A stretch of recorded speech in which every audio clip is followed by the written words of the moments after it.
Percy and the Breakvan, written by Christopher Audrey. One day, Percy was standing at the junction. He had a long goods train which he was taking to Teignmouth, but he had to wait for Henry to pass with a passenger train before he can go on. Henry was late, but the sun was warm and Percy didn't mind. At last, Henry arrived. "I'm sorry I'm late," he panted. "I had to wait for ages for the connection at the other railway. Do you know," he went on, "that they have goods trains on the other railway that don't have breakvans? It doesn't seem right, does it?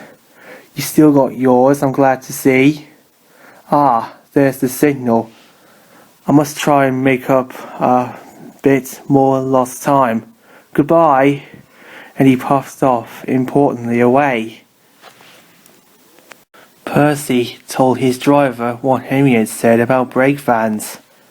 His driver laughed. Goods trains on the other railway had special brakes, he explained, like passenger trains and Henry's flying kipper. They don't need breakvans. Your trucks just have couplings, so they need brakes at each end of the train in case the coupling snaps. You know how stupid trucks are. They did it to James once, on Gordon's Hill, remember? "Puh!" scoffed Percy. "I know how to keep my trucks in order. What's good enough for the other railway is good enough for me. I don't need a stupid brake van." "Don't be silly, Percy," said his driver. Percy took no notice. It would have been better if he had. A few days later, Percy was shunting trucks at the harbour near the big station. He was just completing his train and backing onto the brake van when the shunter's attention was distracted. The shunter thought he coupled the brake van to the train, but he hadn't. The guard blew his whistle, and Percy set off quickly, hoping to get a run at the hill leading to the main line. But the guard and his brake van were left behind. The guard waved and shouted, but Percy didn't hear. He was too busy climbing the hill. All might have been well if Percy had not started so quickly. Unfortunately, the jolts have weakened one of the couplings.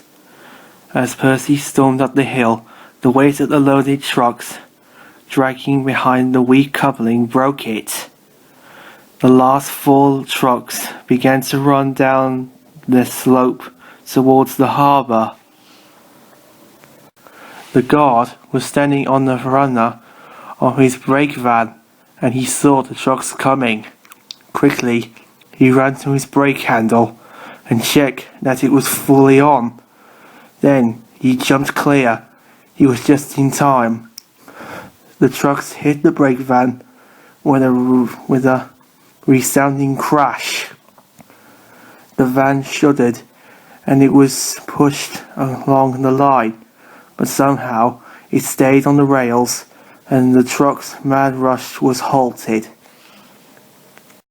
Meanwhile, Percy's firemen had noticed that they had lost the tail of their train. Percy came slowly back down the hill and see what had happened. "Whew!" remarked Percy's driver as they helped to clear up the mess.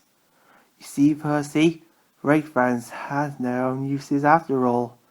And Percy had to admit that his driver was right.